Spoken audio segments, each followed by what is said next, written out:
안녕하십니까. 네, 우리 오전 강의했던 최영준 베르디 지부님하고 같은 수도에 속해서 살고 있습니다. 저는 박희전 루케시오라고 합니다. 9월 달에도 왔었고 이제 석 달 만에 왔네요. 533번 반주 부탁드립니다.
제가 아멘이라고 외치면 여러분 할렐루야, 제가 할렐루야라고 외치면 여러분 아멘으로 응답합니다. 할렐루야, 아멘, 할렐루야, 아멘.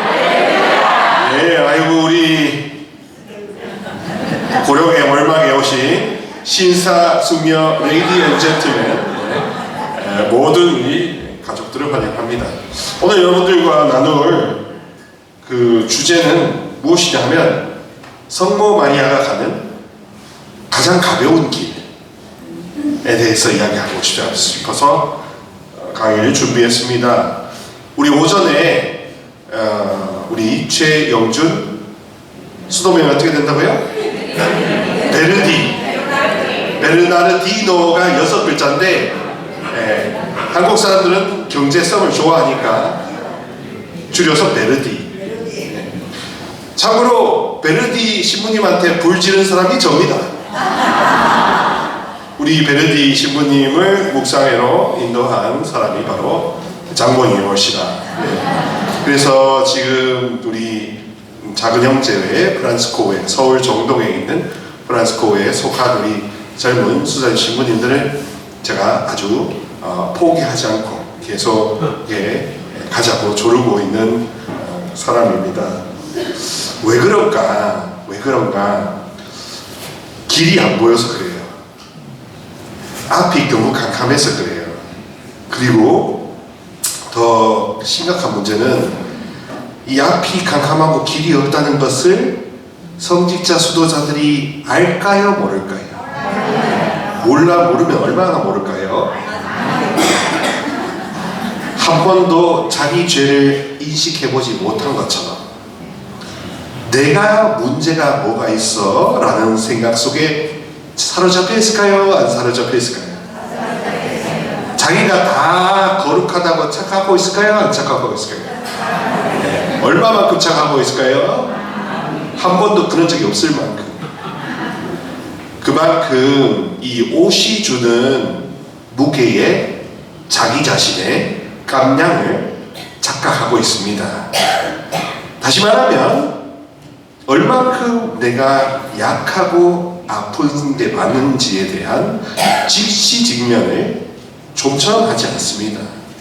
그리고 너무나 슬픈 현실이 무엇이냐면 묵주 기도를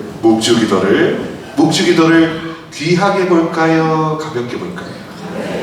가볍게 봅니다.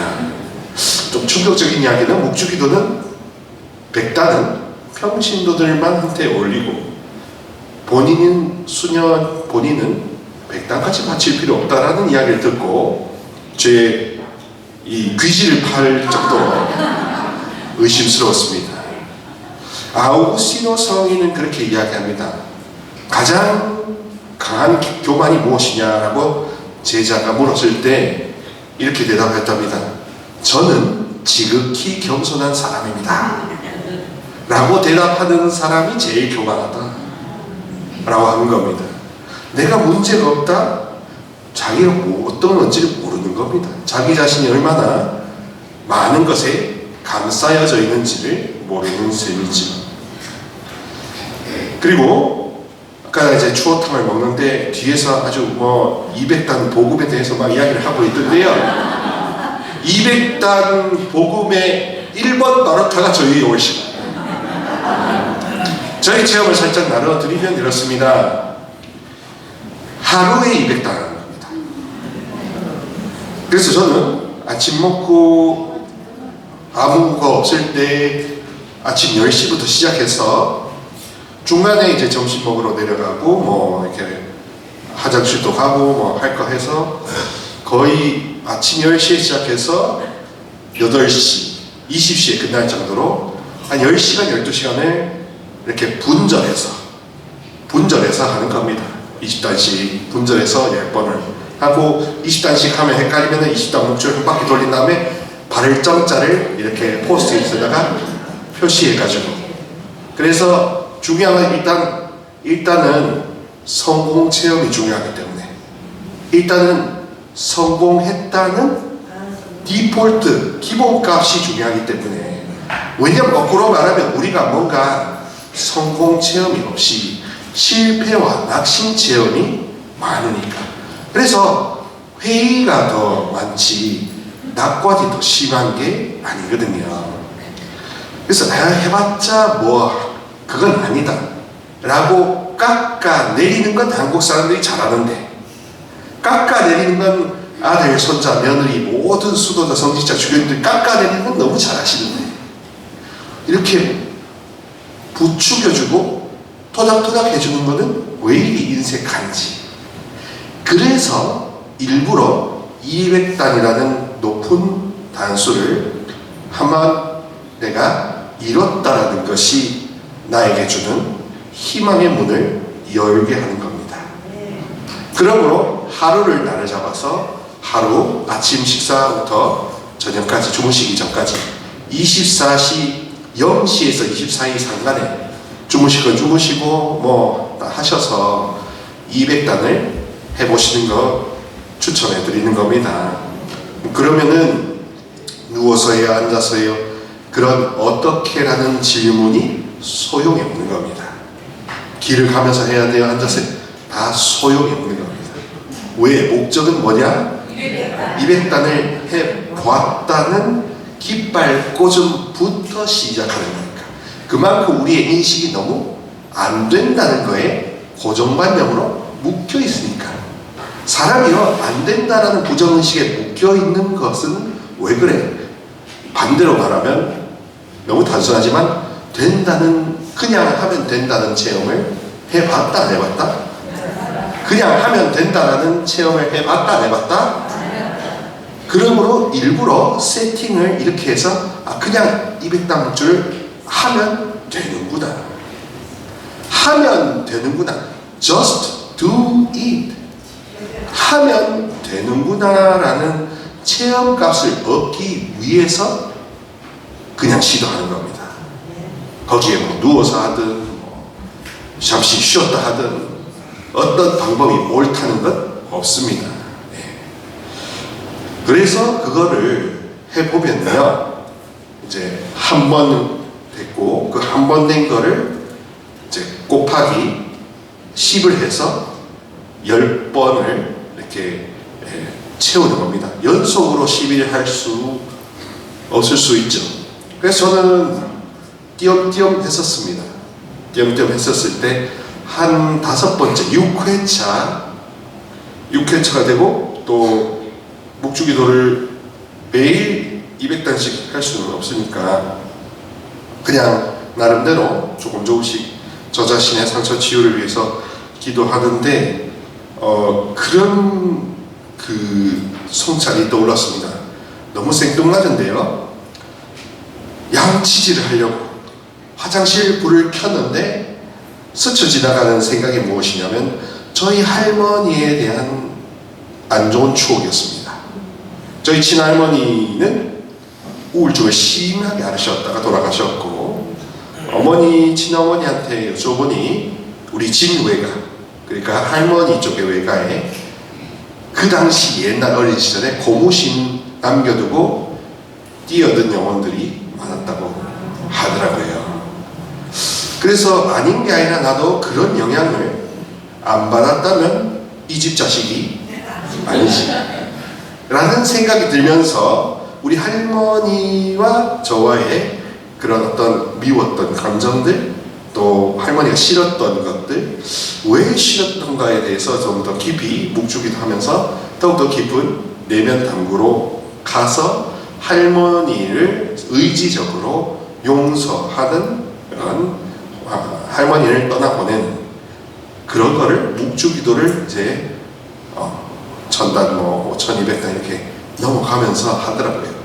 그래서 이걸 제가 하나의 방법으로 알고 가면서 지난 한 해 동안 또 어떤 평신도 분들한테, 기도하시는 분들한테 강의를 해드렸을 때 거기에 계셨던 한 분이 70 넘으신 분이 이제 또 심리 상담을 오래 공부하신 분인데, 제가 하는 이야기를 잘 듣더니만 심리 상담사도 그 온 클라이언트가 자기를 믿고 마음이 차분하게 가라앉아 가지고 안정적일 때야 비로소 자기의 상처를 바라보고 직면하게 된다.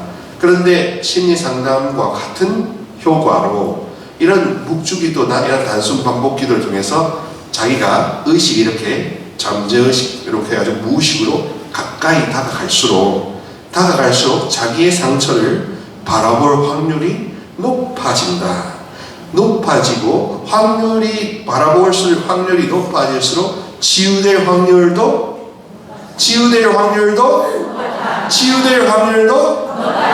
높아진다는 것을 심리 정신분석으로도 설명해 주시더라고요. 그래서 여러분, 묵주기도를 통한 상처 치유라는 건 사실 알지 못했던 그 무의식의 세계로 점점 내가 안전 로프를 타고 내려가는 그런 동굴 탐험이라고 비유해도 될 겁니다. 저는 그런 동굴 탐험을 통해서 우리 할머니를 알아냈고, 우리 할머니가 우울하니까 저희 아버지가 굉장히 소심하고 불안하고, 우리 형제들한테 사랑한다, 축복한다는 말을 했을까요? 안 했을까요? 그런 거 해봤자 그냥 말을 듣는 거지 그런 식으로 우회적으로. 그러나 우리는 직접적으로 그런 말을 듣고 싶어 해요? 안 듣고 싶어 해요? 다 듣고 싶어 해요. 경상도 보리군디라도 다 내 사랑한대 이 말을 왜 안 듣고 싶어 하겠습니까? 고맙네 이 직접적인 감정 표현을 왜 안 듣고 싶어 하겠습니까? 하물며 모녀지간 부자지간 안에도 아무개야 네 고맙네 라는 직접적인 감정 표현을 왜 안 듣고 싶어 하겠습니까? 자, 그래서 이 묵주기도를 하루에 200단 그리고 10회 10세트를 이렇게 해보는 것을 통해서 만나게 되는 것은 내가 꽁꽁 묻어뒀던 어느새 없어졌다고 생각했던 것을 마주하게 된다는 겁니다. 그러면서 이거는 내가 아니라고 생각했는데 이 연약한 부분도 결국 나구나. 그리고 더 한층 더 깊어지면 뭐냐면 이제 상처는 내 것이 아니구나. 왜? 예수 오상의 피와 이 어머니의 이름으로 사라져라 하면 사라질 거니까. 사라져라 해봤어요? 안 해봤어 슬펐던 겁니다. 안 만나봤어 슬펐던 겁니다. 뿌리를 알면 의외로 쉬워지는데 뿌리를 볼 염두를 둡니까? 안 그렇더라고요. 그리고 수도자 성직자일수록 더욱더 자기 자신의 내면을 봤다라고 착각하기가 너무 좋더라고요. 최근에 이제 묵주기도 피정을 좀 이렇게 같이 해보자고 신부님 수녀님들한테 제안을 했다가 아주 완전히 그냥 제가 이상한 사람으로 낙인 찍힌 일이 있었는데 그랬습니다. 그다지 소위 교회의 옷을 입고 수도자의 옷을 입어도 자기가 아무 문제가 없는 줄로 착각하거나 아니면 그 문제를 바라보려고 신경 쓰지 않는다 하는 게 이게 가장 큰 문제다. 자기가 엑스레이를 찍고 CT를 찍으면 염증이나 뭐가 나올 사람들인데 그거를 받아들이거나 하지 않고 마치 그런 거를 제가 시도하고 제가 성령쇄신 봉사한다 하니까 나주율비야 이쪽으로 저를 연결시키는 요미어도 최근에 들었습니다. 그만큼 시대가 신비와 자비에 대해서 머리로만 알고 있지 체험을 해봤을까요? 사제 수도자들이 체험해봤을까요? 여러분들이 이렇게 절절하듯이 몸으로 체험을 해봤을까요? 아니더라고요.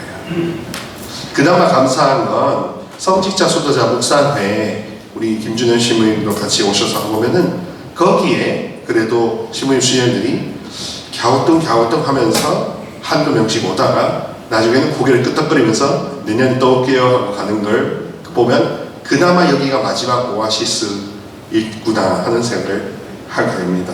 신비 체험에 너무 자비 체험에 너무 인색하고 오직 개념으로 살고 있는 성직 수도자들이 진짜 많아요. 성직 수도자뿐만 아니라 이 시대에 많은 사람들이 이 개념으로 살아요. 몸으로 살지 않고. 저도 개념에서 몸으로 넘어온 사람인데 몸으로 사니까요 너무 좋아요. 개념으로 살 때는요 복잡한 것이 없었습니다.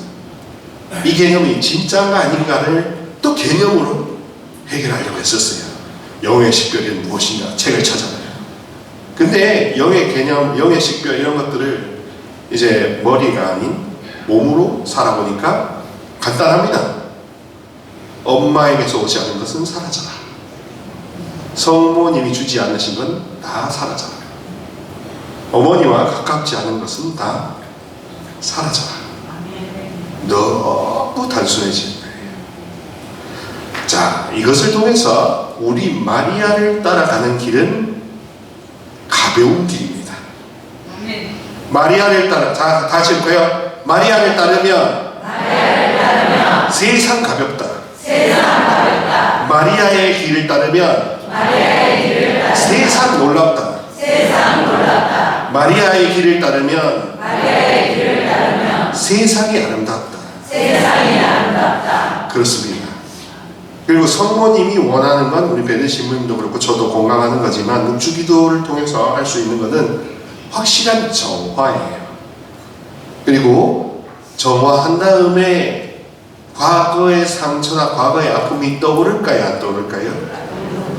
떠올라도 지금 아픈 정도의 통증일까요? 아닐까요? 아닙니다. 그저 그냥 CCTV를 보듯이 아무 감정이 없어요. 그냥 그때 그런 일이 있었구나, 그랬구나 라는 역사로 알지, 지금 나를 아프게 하는 고통으로 더 이상 인식하지는 않거든요. 그래서 마리아를 통해서 가는 길은 여러분, 첫 번째가 가벼워야 합니다. 그것도 세상 가벼워야 됩니다. 두 번째로 마리아와 함께 가는 길은 세상 놀라워야 됩니다. 여러분들이 그저 아는 두려움, 그게 아니라 세상 놀라움입니다. 그래서 가볍고 놀라우니까 모든 것을 다 좋고, 그리고 어떻게 좋아요? 참 좋다. 이야, 참 좋다 라고 그냥 좋은 게 아니라 강력한 긍정의 눈으로 어떠한 어두움도 개무시할 수 있는, 어떠한 어두움도 싹 무시할 수 있는, 그게 우리의 힘입니다. 그래서 마리아와 함께 가면 세상이 아름답다는 겁니다. 세상이 어둡죠. 지금 우리의 전국이나 환경이나 제가 만나는 성직자 수도자들의 영신 상태도 심각하게 어둡습니다. 그러나 성모님만이 유일한 모범이요, 성모님을 따르는 것을 이상한 이단으로 취급하는데요, 성모님을 따를 때 조건은 뭐냐 하면 어머니의 사랑으로 정화되는 것을 100% 원하느냐 안 하느냐, 100% 어머니 티 없는 성심처럼 깐난에게 돌보아 주시듯이 우리가 그 케어를 받느냐 안 받느냐, 이게 이단과 정통의 차이입니다. 이단은 성모님을 앞세우면서도 뭔가 여러분들이 할 거리를 줘요. 해야 할 의무와 짐을 지어준다는 겁니다. 그죠? 그러나 진짜 올바른 성모 신심은 여러분이 할 게 있을까요? 없을까요? 여러분이 할 게 있다고 가르치는 게 정통일까요? 할 게 없다고 하는 게 정통일까요? 할 게 있다고 생각하시는 분, 할 게 없다고 생각하시는 분, 난 모르겠다고 생각하시는 분, 답을 정해드리면 할 게 없는 겁니다. 그 고삐 신부님 블루부 메시지에서도 보면 성모님이 우리한테 원하는 우리의 마음가짐은 2개월 젖먹이 아이가 되는 게 좋다. 거꾸로 말하면 이분은 여왕이시기 때문에 여왕으로서 못하실 게 뭐가 있겠습니까? 여왕으로서 안 해주실 게 뭐가 있겠습니까? 여왕으로서 안 베풀어 주실 게 뭐가 있나요? 제한사항이 있나요? 이분이 뭐 당뇨식을 잡수셔야 되나요? 이분이 뭐 고혈압식을 잡수셔야 되나요? 제한이 없으시잖아요. 제한이 없으신 여왕 레지나께서 우리에게 안 주시고 안 베푸실 게 없는 분께서 우리에게 다가오시는데 우리가 할 게 뭐가 있겠습니까? 우리가 할 건 딱 하나, 마음을 활짝 여는 것. 그리고 이제 내가 할 게 아무것도 필요한 게 없다는 것. 내가 의무로 뭔가를 하는 게 아니구나. 심지어는 나의 상처와 나의 어두운 그림자마저도 이게 내게 아니구나. 내게 아니구나. 내 것이 아니구나. 그걸 내 것이라고 생각하면 성모님께 묵주기도를 해도 안 바뀔 겁니다. 궁극적으로 기도는 여러분의 깊은 신념을 갈아엎는 겁니다. 왜 그 신념은 어디서 왔을까요? 어디서 왔을까요? 나고 자란 배경에서 온 게 신념입니다. 근데 우리는 신념을 신앙과 착각하고 있어요. 신념은 인간적인 신념입니다. 여러분의 고정관념도 빙고 신념입니다. 근데 그 고정관념이 신앙인 줄 알아요. 신앙은 이분이 레지나로서, 저분이 왕으로서 못해줄 게 없고 안 해줄 수 없기 때문에 우리가 다 흡수하여라, 다 받아 모셔라, 다 받아라 하는 것이 받음이 믿음인 거예요. 따라 해보실까요? 받음이 믿음이다. 다 받아야 다 믿는다. 다 믿으려면 다 받아야 된다. 그러니까 상처 치유고 등등을 어떤 분들은 저를 뭔가 이상한 이야기를 하는 사람으로 눈을 이렇게 야려봅니다. 나주 출신 아니야?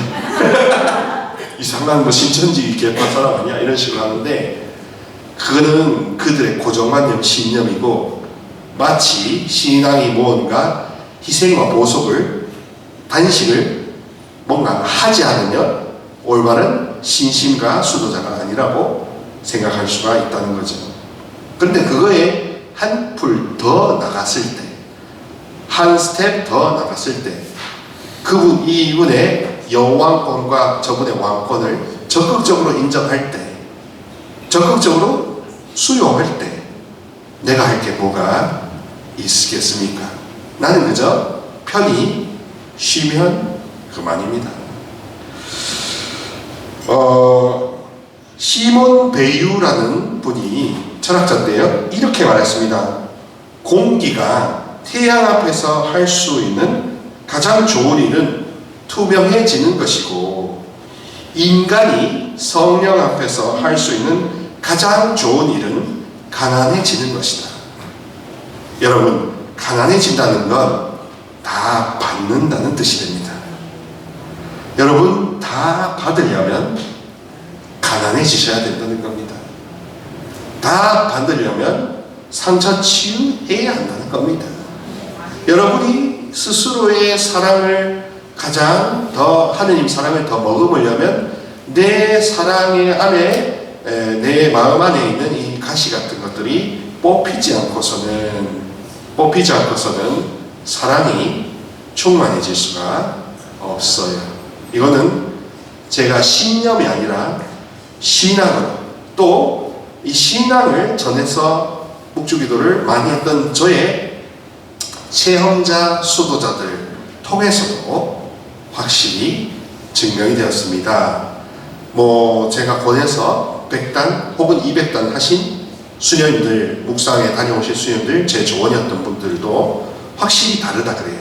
옛날에는 20단도 힘들었는데 100단 단위로 해보니까 확실히 묵주기도가 더 편해졌고, 그리고 어머니를 더 엄마라고 부르면서 자기의 수도 생활의 질이, 만족도가 당연히 높아졌지요. 그런 식으로 더 많이 받으려고 하려면 인간이 성모 앞에서 성령 앞에서 할 수 있는 최고의 방책은 다 가난해지는 것이다. 더 받기 위해서 더 가난해지는 겁니다. 그런데 이 비움이라는 것 자체에만 너무 골몰해서 살아왔던 게 우리의 인생인 거죠. 그래서 우리가 하느님에 대해 갖고 있는 이미지가 그저 의무로 섬겨야 할 분에서 우리를 경탄하게 만드시는 분으로, 그저 율법의 근원이신 분에서 우리를 진정 사랑하시는 분으로 바뀔 때 비로소 참된 회심에 이루어진다라고 되어 있습니다. 의무에서 목마름에서 충만으로 넘어갈 때, 그때 비로소 하느님께 더욱더 가까이 가는 영혼이 된다 이것입니다. 단지 위안으로 다가오는 신앙이 아니라 마리아가 그랬듯이 주님과 온통 사랑에 빠지는 신앙으로 건너가야 된다라고 되어 있습니다. 그리고 마리아는 이렇게 되어 있습니다. 마리아는 무엇을 믿었을까? 주님께서 하신 말씀을 믿으셨습니다. 그것도 그 말씀이 사실로 증명되기도 전에 이미 그 말씀을 믿었습니다. 하나님의 말씀을 실행하는 것에 앞서 그분의 말씀 자체를 더 사랑하셨던 셈입니다. 그래서 하느님의 말씀, 곧 하느님이 지유자요, 구세주요, 그리고 해방자시다는 걸 더욱더 수용할 때, 그때 더 신앙이 우러나왔던 것이죠. 형제자매 여러분, 중간 결론으로서 이렇게 말씀드립니다. 예수님께서 가장 주시고자 하는 것, 성령 쇄신뿐만 아니라 교회와 말씀을 통해서 주시고자 하는 것은 무엇일까? 그것도 최고의 선물은 무엇일까? 그건 바로 가벼운 마음입니다. 최고의 선물이 뭐라고요? 가벼운 마음. 뭐라고요? 가벼운 마음. 뭐라고요? 가벼운 마음. 가벼운 마음이 성모님과 전주성삼이 우리에게 주려는 최고의 선물이라는 것입니다. 그러면 어두운 악이 주고자 하는 마음은 뭘까요? 무거운 마음. 무거운 마음을 주는데, 무거운 마음이 어디까지 갈까요? 생지옥까지 갑니다. 생지옥을 사는 무거운 마음까지 가서 아예 죽음을 자초하도록 원하도록 하는 겁니다. 인간은 너무 어리석게도 그 죽음의 벼랑 끝에 무거움의 마음을 느낄 때야 비로소 가벼운 마음을 내가 원해 본 적이 있던가, 가벼운 마음을 내가 원해 본 적이 있던가 라고 생각을 하면서 그제서 이 월막 같은 곳을, 문을 두드리기 시작하잖아요. 진작에 우리가 가벼운 마음이 신앙의 목적이었다면 얼마나 예방적으로 시간도 아끼고 돈도 아끼고 좋았을까. 그렇게 슬프기 전에 뭔가 미리 알아차렸으면 얼마나 좋았을까. 그리고 더 나아가서는 어떻게라든 이런 머리 쓰는 개념으로 사는 게 아니라 얼마나라고 나를 아껴주는 자기 사랑으로 살았을까. 제가 두루두루 다니면서 강의를 할 때 공통적으로 나타나는 현상이 있습니다. 뭐냐 하면 한국 사람, 한국 교일수록 내가 나를 사랑해 본 적이 있을까 없다? 없다. 그리고 여러분들 같은 베이비 부모 세대들은 더 있을까요 없을까요? 새벽 쪽이 울렸네. 새아침 열심히는 살았는데 따뜻하게는 살았을까요? 못 살았을까요? 못 살았어요. 마음이 온유하고 겸손하신 분 앞에서 내가 루시아야, 엘리사야, 좋은 너의 가장 귀한 벗은 바로 너 자신이라는 자기를 격려하는 것을 안 해봤다는 거죠. 자, 그게 기도를 열심히 하는 것과 연결되어 있는 건데, 기도 열심히 하는 것도 결국 열심히 사는 방식대로 갔던 겁니다. 기도를 열심히 하는 이유가 뭐냐? 나를 따뜻하게 사랑하려고 하는 거지. 내 가슴이 따뜻하고 심장이 이렇게 뛰라고 기도 열심히 하는 거지. 열심히 기도해서 너무 좋은 일 해봤자 남은 남이다. 남 편이 누구 편이에요? 남의 편이죠. 예. 그래서 여러분, 예수님이 주고자 하시는 최고의 선물, 구원이라는 건 심리적으로 보면 깃털처럼 가벼운 마음이라는 겁니다. 여러분들이 치유를 받았니 이런 것들을 기도를 하면서 찝찝하니 이런 걸 분별할 때도 내 마음이 지금 솜털처럼 부드럽고 깃털처럼 가볍냐라고 스스로 물었을 때 대답을 하기가 쉬울 수도 있고 어려울 수도 있지만 대개는 가볍다 무겁다는 간파하신다, 그죠? 네. 그래서 그게 내가 지금 병들어 있다 건강하다를 구분할 수 있습니다. 그리스도인은 그러므로 우울할 수 없다는 겁니다. 이론적으로 우울할 수는 없다는 겁니다. 현상적으로도 우울할 수가 있죠. 그러나 우울함에 묶여 있지 말라는 뜻입니다. 루카복음에서 우리 마음에 선사하는 건 가벼운 마음이고, 이 가벼운 마음은 누구 품에 안겨있고 엄마 품에 안겨있고 누구를 아주 끝까지 신뢰할 때 나오는 마음의 평안을 가벼움이라고도 표현합니다. 내면의 평화가 가벼운 마음이라는 뜻이에요. 그러니까 마음이 가벼우면 저절로 평화롭다, 고요하다, 좋다 라고 말을 할 수밖에 없는 셈이지요. 그리고 깨어있다라는 것도 결국 가벼워야 깨어있는 겁니다. 가벼워야 깨어있는 겁니다. 깨어있으려고 하면 가벼울 수 없습니다. 깨어있으려고 하면 신경을 쓸까요, 안 쓸까요? 성곽을 놓고 우리가 흔히 아는 고정관념으로 깨어있으려면 은총이 가득하시면 깨어있다는 고정관념이 우리는 그런 불교의 불면의 밤을 그런 식으로 생각하는 건데요, 그게 아닙니다. 가벼워야 깨어있는 겁니다.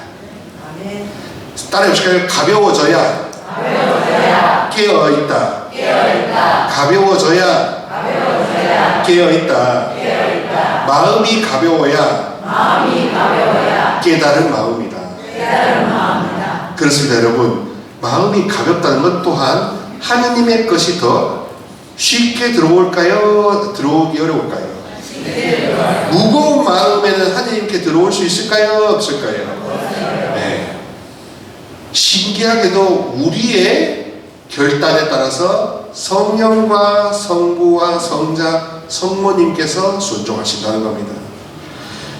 우리가 그분께 순종하는 것만 생각했잖아요. 예? 근데 저는 혁신적으로 말씀드립니다. 이분들이 우리한테 순종하십니다. 이분들이 우리에게 순종하신다는 겁니다. 어떻게 해요? 우리가 얼마나 가벼운 마음으로 그분을 따르고 싶어 하느냐 하는 나의 결단에 따라서, 나의 결정에 따라서 이분들이 우리로 찾아오시고 싶어 하실 것이고, 이분들이 찾아오고 싶어 해도 우리가 마음이 무거워서 이분들을 바라보지 않으면 어떻게 이분들이 우리 안으로 다시 돌아오실 수 있겠습니까? 그러므로 여러분, 사실 하느님과 자녀들 사이의 관계에서 더 중요한 건 우리의 마음 상태가 더 중요하다는 겁니다. 우리의 마음 상태가 우리의 결심을 낳고 우리의 결심에 따라 신인 저분도 우리가 좌지우지할 수 있을 정도로 우리의 지위는 높습니다. 하느님의 자녀라고 하는 것은, 신의 사람들이라는 것은 그만큼 지위가 높다는 뜻이에요. 그 지위가 높기 때문에 하느님을 순종케 할 정도로 우리는 지위가 높기 때문에, 거꾸로 말하면 모든 기도 생활에서 중요하게 여겨야 할 것은 지금 이 순간 나의 마음 상태가 무거우냐 가벼우냐, 무거우면 얼마만큼 무거우냐, 가벼우면 얼마만큼 가벼우냐, 이게 기준이 되어야 한다는 겁니다. 어떤 방법으로 얼마만큼 양을 기도하느냐도 중요하지만 이 가벼우냐 안 가벼우냐를 먼저 점검하고 그 다음에 우리 주신분이 말씀해 주셨던 것처럼 이 마음의 무거움과 어두움을 밝고 가볍게 하기 위해서 묵주기도를 이만큼이라도 많이 바칠 필요가 있지 않겠나. 내가 쌓고 쌓은 그 쓰레기의 양이 그렇게 적을 것일까? 당하고 겪은 이 세월의 풍파가 뭐 그냥 모래알처럼 먼지알처럼 그리 작은 것입니다. 내가 분개하고 억울한 게 아무것도 아닌가? 아니잖아요. 그러므로 내가 나한테 비타민C를 투여한다 해도 그냥 꼴랑 하나 약 먹고 비타민C 다 투여했다라고 착각하지 않듯이 내가 나한테 묵주기도로 투자를 하는 셈이라고 생각하시면 단순히 기도가 집이 아니라 이제 기도가 약이 되는 겁니다. 자, 그래서 무엇인가를 우리가 사랑하면 깨어있고 어딘가 믿는 구석이 있으면 마음이 가벼워진다는 뜻입니다. 이 마음의 가벼움은 어머니로부터 비롯되는 것이고 어머니 품에 안겨있을 때 무거웠던 마음이 가벼워지기 시작하는 것을 우리가 몸소 느끼는 거예요. 그렇게 자기 자신이 몸소 느끼는 것은 다른 사람이 절대로 이해할 수 없습니다. 그러므로 신앙은 주관적인 체험이 60% 이상이면 객관적인 해설과 교리가 40% 정도는 되는 게 정상일 것입니다. 그러나 지금 시대에 개념으로 사는 수도 정식자들, 서재들, 다른 분들이 많다 보니 개념은 60%를 갖고 체험을 굉장히 희박하게 잡는 경우가 있어서 그러면 어때요? 신부님, 수녀님들이 보드라워요? 까칠해요? 까칠해도 어떻게 까칠해요? 아따가 상까칠해요. 네, 마음이 온유하고 겸손한 예수님 닮은 사람으로는 더 거듭나야 되는데 어따 무슨 사포도 저런 그라인드처럼 소고기도 다 갈리겠네요. 그냥 분쇄할 수 있을 만큼 까칠까칠하다 이겁니다. 날카롭다는 겁니다. 그리스도인의 삶은 그야말로 이사가리만큼 밝은 겁니다. 제가 밝고 우리 베르시 분이 밝고 이렇게 한 게 아니라 원래 그리스도 교회의 교리는 화나기 그지 없다는 겁니다. 진짜 밝은 건데 환한 건데 그야말로 우와 아니 농담 아닙니다. 진짜 여러분들 이렇게 하나님 체험 안수하고 말 때는 이야 이런 감탄사가 나오는 게 정상이다 이거지. 근데 그 감탄사를 하는 저 사람을 보고 저 사람 이상하다 그러는 거예요. 그리스도의 삶은 그야말로 본질적으로 사실 신비롭고 선하면서도 우리를 훨씬 넘어서는 강한 기운의 보호를 받는다는 겁니다. 그리스도인의 삶은 강한 힘의 보호를 받는 게 자연스럽다는 겁니다. 그래서 우리 오전에 했던 우리 베르지 신부님 말씀처럼 묵주기도를 많이 할수록 엄마의 보호가 세진다는 겁니다. 엄마의 보호가 세지면서 또한 뭐가 세지느냐고 아세요? 공격도 세집니다. 비난도 세집니다. 억울함도 세집니다. 별의별 억측과 그렇게 지저분한 뒷담화도 세집니다. 마치 저를 나주랑 연결시키는 것처럼 엄청나게 세지더라고요. 그래서 소소한 개인적인 일화든 생애에서 큰 의미가 있든 모든 곳에서 하느님, 어머니의 힘이 함께 한다는 겁니다. 그래서 그리스도인은 어머니처럼 밝고 맑고 가벼워야 정상인 겁니다.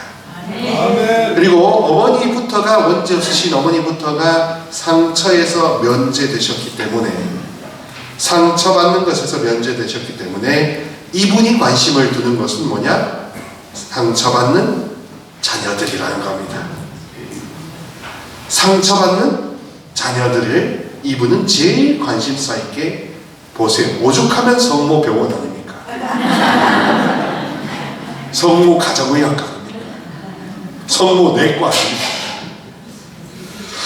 그렇습니다. 그러니 여러분, 성모님한테서 치유받지 못할 상처는 없다.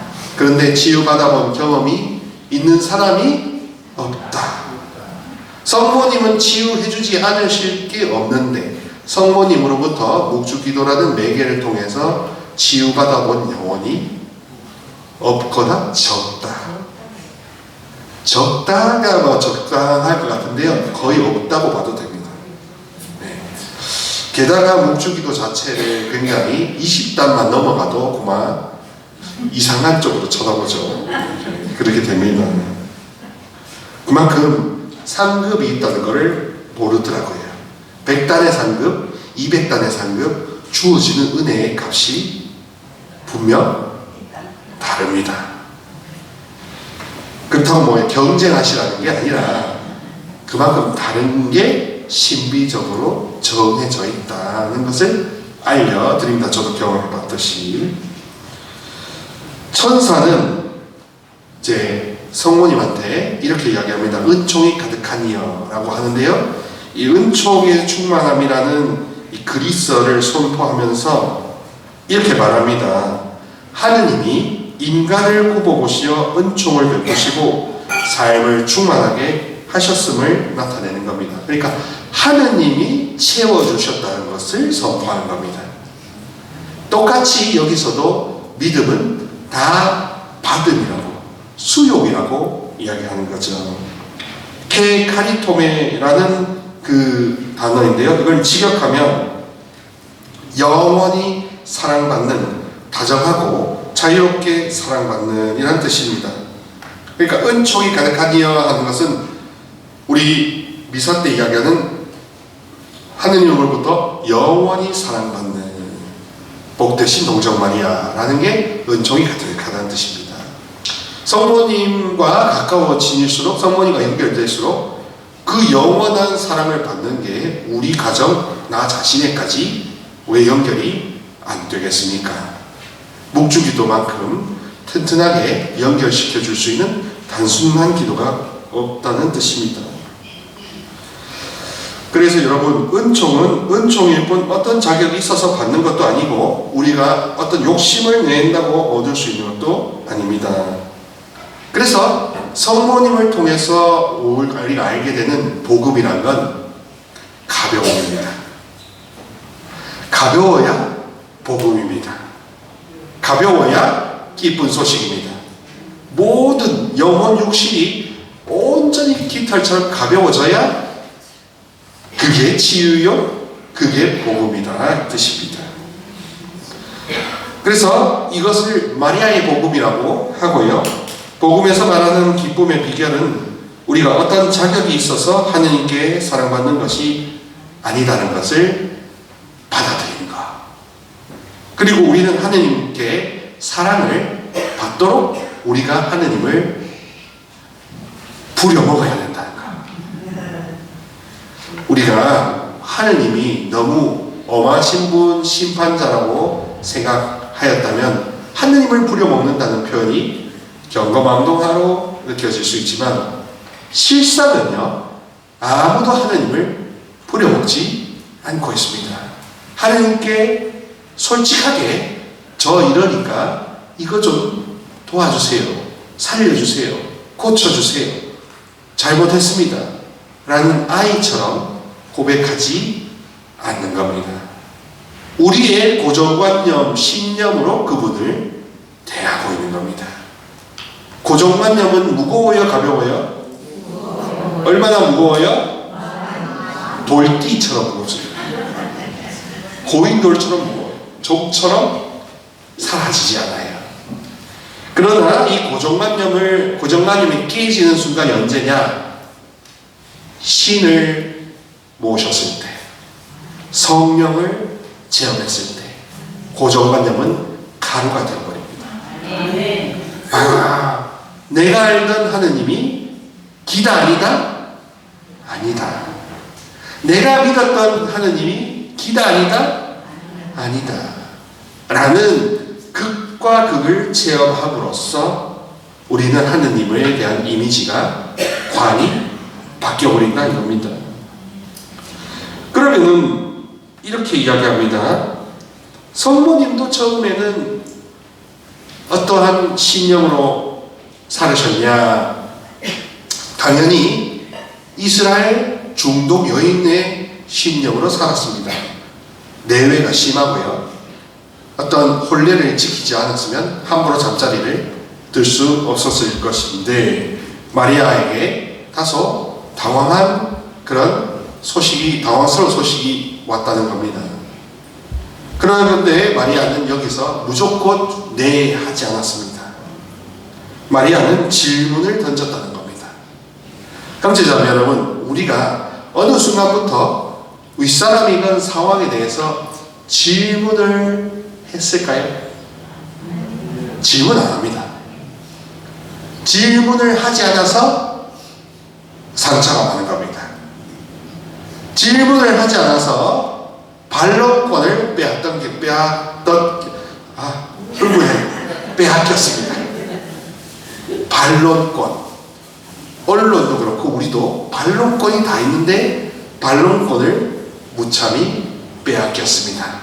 군사정권과 개혁을 시도했던 이 모든 것들도 사실 반론권을 밟아버리려고 했던 거죠. 반론권을 밟아버리면서 우리가 질문할 수 있다는 각자의 권리가 무시당하고 그게 트라우마로 남았던 것입니다. 그러나 마리아께서는 자기에게 주어진 이 반론권, 질문할 수 있는 권리를 적극적으로 쓰셨다는 겁니다. 적극적으로 쓰셔서 하느님 앞에 당당히 묻습니다. 제가 남자랑 잠자리를 안 했는데 어찌 아들이 생깁니까? 하고 질문을 하게 됩니다. 자기의 지성을 한껏 발휘한다는 뜻입니다. 내가 미처 이해하지 못한 바를 물을 수 있고 나의 한계를 넘어서는 부분을 이제 받아들였던 것입니다. 무비판적으로 받아들이는 것은 진정 인간다운 모습이라 할 수 없으며 더 심각한 우를 범할 수 있기 때문입니다. 하느님께서 하신 바를 인간 편에서 곡해하는 일로 이어질 수도 있다 등등. 우리가 하느님의 마음을 알아듣기 위해서는 무작정 네 하는 게 아니라 질문도 해야 된다는 겁니다. 그러니까 성모님을 따르는 누님 말씀대로 마음이 가벼워지는 길 중에 하나는 상처 치유하는 첫 번째 길이요, 두 번째는 반론권을 행사하라, 질문을 하라. 이것도 여러분 마음을 가볍게 하는 길이라는 뜻입니다. 그래서 그리스도인의 참된 신앙과 신심행위는 바로 엄마를 닮는 데 있다고 보면 됩니다. 엄마의 마음가짐, 엄마의 마음 상태를 닮는 데 있다는 것입니다. 그러면은 엄마처럼 우리가 주어져 있는 반론권을 적극적으로 행사할 건 행사해야 된다는 거죠. 많은 사제 수도자들이나 다른 모든 일반 평신도 은사자 모든 강사들이 성모님의 이 예스라는 이 휘앗을 두고 절대적인 무조건적인 순종을 강의를 숱하게 했을 겁니다. 근데 저는 여기서 그게 전부가 아니라는 새로운 소식을 알려드립니다. 왜 질문하지 않았으며, 왜 질문하지 않았으며, 왜 반론권을 쓰지 않았으며, 왜 자기 마음 상태가 무거운지 가벼운지 왜 점검하지 않고 무조건 예스라고 하라고 하느냐, 그게 복음의 진짜 메시지더냐라는 거죠. 단순히 저는 반항심에서 하는 게 아니라 성경을 공부해보고 전공을 로마에서 해봤던 입장으로서 자세히 교수들과 논의했을 때 성모님은 무조건적인 예스를 한 분이 아니다라는 겁니다. 무조건 비이성적으로 한 분이 아니다는 겁니다. 그분처럼 인간의 조건처럼 가볍게 나갔다는 겁니다. 자기 자신의 한계를 알고 자기를 돌보려고 했다는 그 뜻이 되는 겁니다. 그러니까 막연하게 무조건 성모님처럼 예스, 피아 이게 미덕인 줄 알았다면 오늘 좀 산통을 좀 확 깨드리고 싶습니다. 성모님은, 우리 엄마는 질문했다. 우리 엄마는 자기 마음에 짐이 되는 것을 있는 그대로 표현했다. 그래서 가벼운 마음을 먼저 우선시 뒀다. 그럼에도 불구하고 미래가 어떤 길로 열릴지 모르는 상태에서 하느님을 신뢰했기 때문에 그나마 가벼운 마음으로 보십시오, 주님의 종입니다 라고 했다는 뜻이지요. 그러므로 믿음은 좋은 거예요.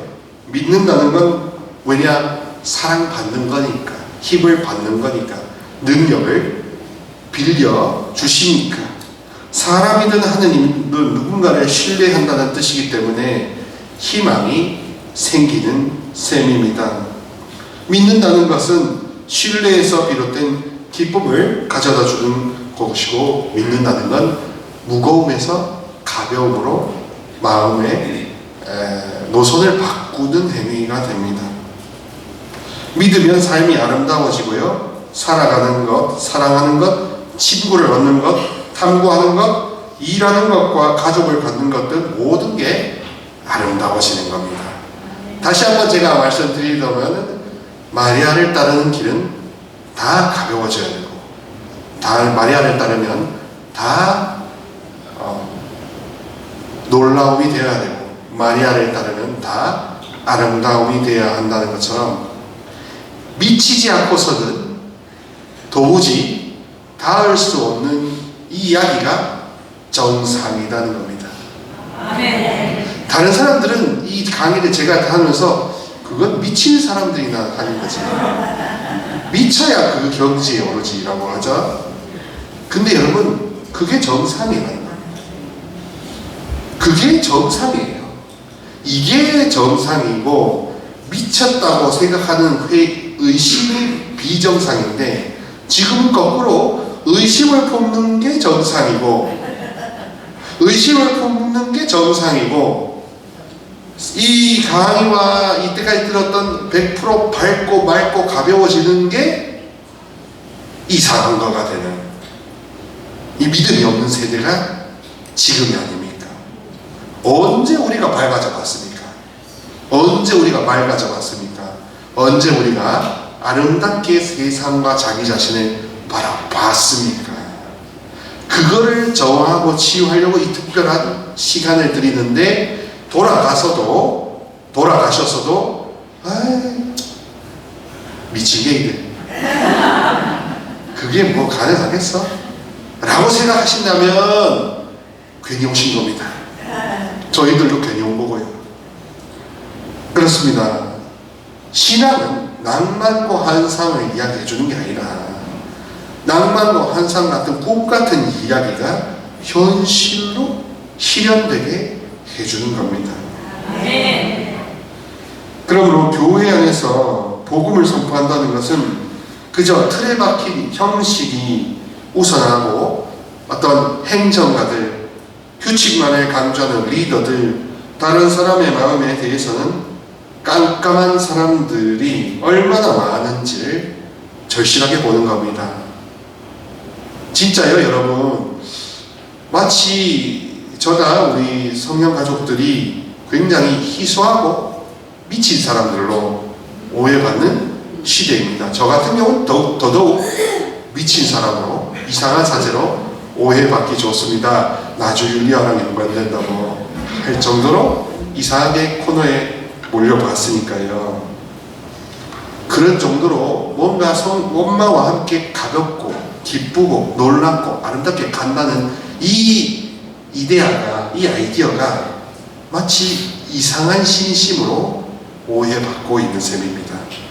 그럼 거꾸로 말하면 지금 현실이 어둡고 의심이 많고 뭐 이래 사는 거지 라고 하는 게 정상이라고 생각하면서도 동시에 현실에서는 어머니와 함께 사는 것이 얼마나 좋은지 모릅니다 라고 거짓말을 밥 먹듯이 할 수도 있는 거죠.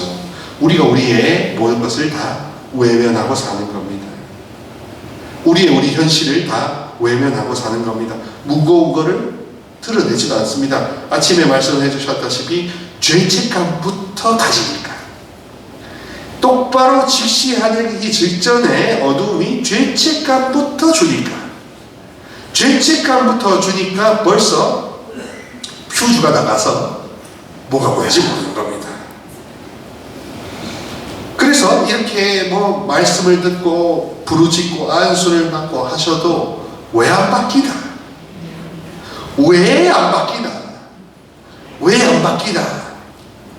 그것은 여러분들이 더 큰 것을 꿈꾸지 않으셔서, 지금 여러분이 꿈꾸시는 수준보다 더 밝고 더 크고 더 위대한 것을 꿈꿔 보셨냐 이겁니다.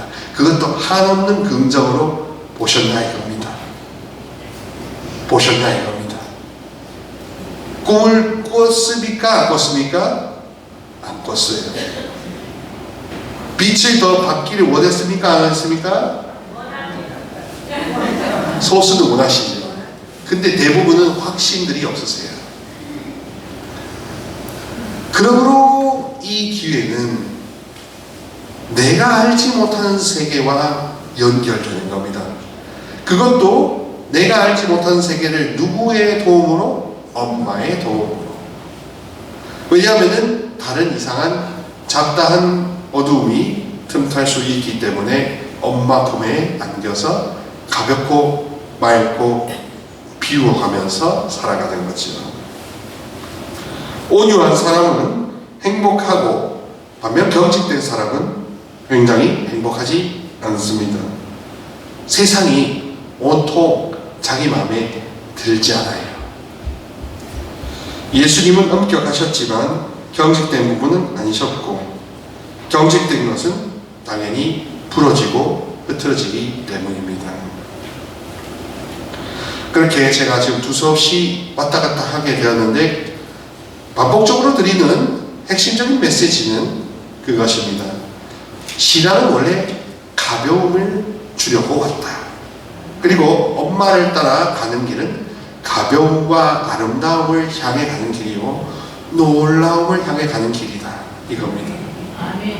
그리고 생각보다 우리는 별로 가볍게 살지 못했다는 겁니다.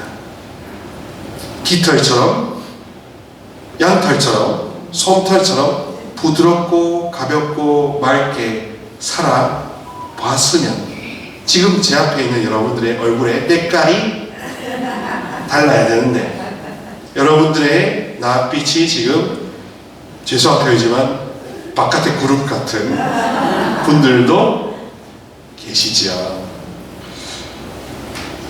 그래서 정말로 우리가 할 수 있는 것은 이 시몬 베드로가 말하는 이것으로 가는 것밖에 없습니다. 공기가 태양 앞에서 할 수 있는 가장 좋은 일은 투명해지는 것이고, 인간이 성령 앞에서 할 수 있는 가장 좋은 일은 가난해지는 것이다. 가벼워지는 것이다. 인간이 제일 좋아하는 것은 가벼워지는 겁니다. 누가 여러분 인생의 짐이 더 여기 와서 짐을 쌓고 고령에서 가고 싶어 하십니까? 여기 짐 쌓고 오시는 분, 짐 쌓으러 오시는 분 아무도 없죠. 짐을 다 내려놓고 가벼워지게 하는 게 좋은 것입니다. 끝으로 폴 리퀘라라는 철학자들이 또 이야기합니다. 희망은 초라한 누더기를 걸치고 우리에게 온다. 우리가 희망에게 웨딩 드레스를 만들어 줄 테니까 라고 되어 있습니다. 희망을 통해서 우리는 누추한 자기 자신을 아름답게 바꾸어 나갈 수가 있다는 뜻이지요. 그리고 이 희망은 굉장히 부드러운 희망입니다. 부드러운 희망이라는 표현이 너무 생소하셔서 저를 쳐다보고 계시는데요. 자, 부드러운 희망이라는 것은 무엇이냐면 모성적인 희망. 한국 사회가 굉장히 남성적이고 권위주의적인 문화가 기본입니다. 그러다 보니까 이 기도회도 너무 거칠게 나갔던 거예요. 성령을 받아보십니다! 이렇게만 해봤지. 아멘, 아멘 이런 부드럽게 하면서 자기 자신이 누구인지를 깊이 잠겨보는 경험이 있었을까요? 내가 마음이 얼마나 무거운지 가벼운지를 생각해보는 순간들이 있었을까요? 그러므로 여러분, 이 고령 월막 비정의 집회 이런 시간을 통해서 여러분들이 얻으시는 가장 큰 혜택은 무엇이냐 하면 내가 얼마나 무겁게 살았는가, 얼마나 내가 무겁게 살았는가를 알면 그게 우리 베르디 신부님이 이야기했다시피 자기 자신을 직면하는 겁니다. 내 상태가 어떤지를 아는 것, 그것만큼 큰 은혜가 없어요. 지우의 절반은요, 지우의 50%를 따먹는 방법은 뭐냐면, 아, 내가 이런 상태였네 라고 알아차리는 게, 납득하는 게 상처 치유의 핵심이라고 보면 되겠습니다. 지루하시죠? 다음 하품에 여러분들 영신상에 제가 지금 마음이 짓눌려서 무겁습니다. 얼마나 인생의 무게를 거의 추어탕을 한 100그릇씩 잡수셨나 봅니다. 자, 그래서 강의는 요맘시 하고요. 그 다음에 잠깐 치우기도 하는 시간을 좀 갖고, 그 다음에 화장실 갔다 오신 다음에 안수를 조금 하면 될 것 같습니다. 괜찮겠죠? 네. 한 10분에서 15분 정도 약간 치유하는 시간을 갖고, 그 다음에 한 10분 정도만, 5분, 10분 분위기 깨니까 갔다 와서 얼른 화장실 갔다 오셔가지고 안수를 드리면 좋겠습니다. 532번. 지금 화장실 갔다 오시는 게 아니라, 지우기도 받으신 다음에 가시라는 건데, 치유보다 훨씬 근심 걱정 해결하는 거.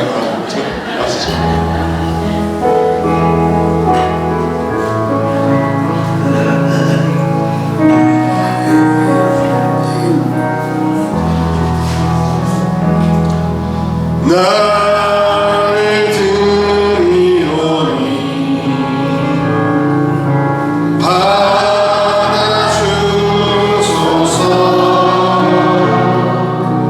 주께 모두 맡기오며 보아나이다.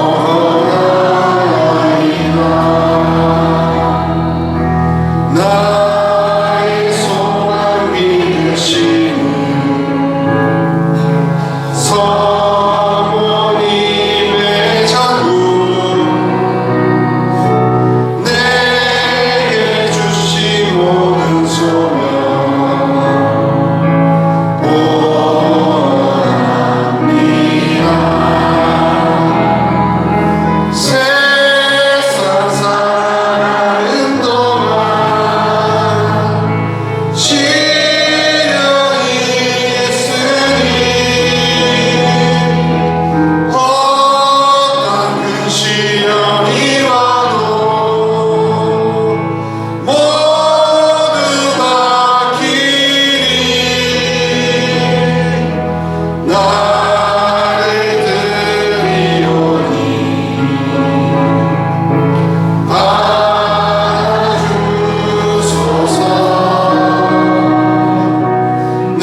오늘 하루 모든 강의의 공통점은 뭐냐면 자기 자신 상처치유이고 동시에 그것을 어떻게 확증하느냐? 마음이 가벼워졌느냐 안 가벼워졌느냐. 그래서 놀라워졌느냐 안 놀라워졌느냐, 모든 게 다 아름답게 보이느냐, 이거는 그거는 결국 우리가 미치지 않고서는 미칠 수 없는 겁니다. 이해되시겠죠? 영광이 성부와 성자와 성령께, 성부와 성자와 성령의 이름으로 딱 한 10분 정도 제한을 좀 드릴 테니까요, 되도록이면 3시부터 한 수 드리도록 하겠습니다.